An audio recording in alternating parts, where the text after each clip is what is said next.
Foreign market atau pasar luar negeri. Kenapa sih perusahaan-perusahaan yang ada di dunia ini pengen memperluas pasarnya hingga ke luar negeri? Jadi perusahaan-perusahaan itu ingin memasuki pasar luar negeri untuk memanfaatkan potensi pertumbuhan dan ekspansinya, kemudian mendiversifikasi risiko, meningkatkan sumber daya dan target pasar baru, dan juga memperluas jangkauan yang untuk meningkatkan daya saingnya.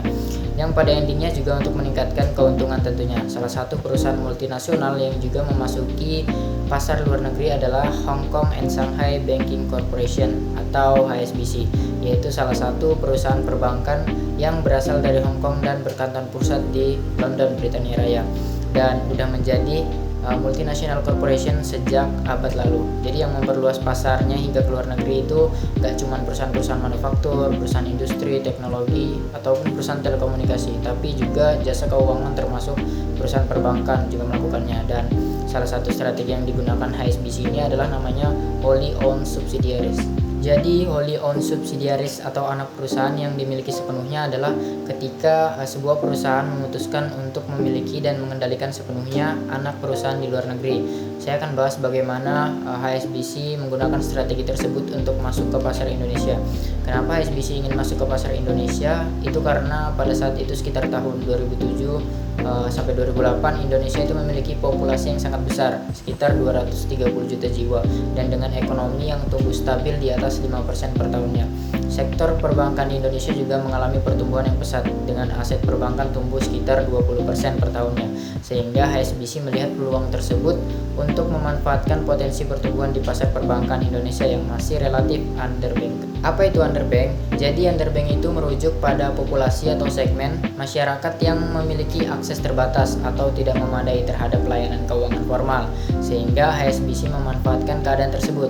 Tapi mereka nggak mendirikan perusahaan secara langsung, anak perusahaannya, melainkan dengan mengakuisisi salah satu bank lokal di Indonesia yang kemudian dijadikan anak perusahaan yang dikuasai sepenuhnya oleh HSBC Holding sendiri. Singkatnya, pada tanggal 20 Oktober 2008 silam, HSBC melalui anak perusahaannya HSBC Asia Pacific Holding atau HAPH menandatangani perjanjian untuk mengakuisisi 88,89% saham PT Bank Ekonomi Raharja senilai 607,5 juta US dollar atau setara dengan Rp2.452 per lembar saham, yang akan dibayar tunai dari sumber dana internal HSBC sendiri. Kemudian untuk memiliki kendali penuh atas kepemilikan bank tersebut agar sepenuhnya menjadi bank HSBC Indonesia yang dimiliki HSBC Holding, maka sejak tahun 2009 hingga Agustus 2015, HAPH tadi telah melakukan beberapa penawaran tender untuk membeli sisa lembar saham dari pemegang saham publik, sehingga dengan mengambil alih sepenuhnya kepemilikan, maka HSBC menjadi pemegang saham sepenuhnya, yang secara otomatis HSBC menjadi pengendali baru atas Bank Ekonomi. Jadi HSBC Indonesia dan PT Bank Ekonomi Raharja kemudian resmi bergabung dalam satu atap dengan nama PT Bank HSBC Indonesia sejak tahun 2017, tepatnya pada tanggal 17 April. Setelah semua itu, apa hasil dari strategi tersebut bagi HSBC Holding sendiri?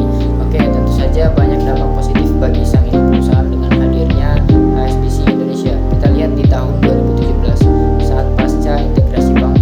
Jadi jumlah modal disetor meningkat dari yang awalnya 2,5 triliun menjadi 10,5 triliun rupiah.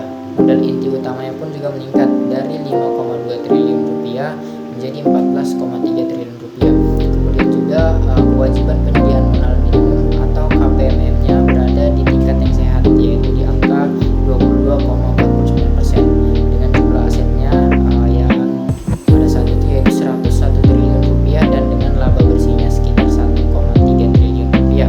Nah, gak cuma itu, jadi rasio imbal hasilnya terhadap aset atau ROA itu juga naik pada pasca integrasi tersebut, dari yang sebelumnya 0,47% menjadi 1,78%. Begitupun dengan ROE-nya dari 2,27% jadi 11,85%. Dan untuk tambahan perbandingan bagaimana perbandingannya hingga saat ini bisa kita lihat di laporan keuangan dan tahunan dari HSBC Indonesia sendiri, di mana asetnya saat ini telah mencapai 125 triliun rupiah dengan jumlah simpanan nasabahnya sebesar 90,19 triliun rupiah, dan laba bersih per 31 Desember 2023-nya itu sebesar 1,90 triliun.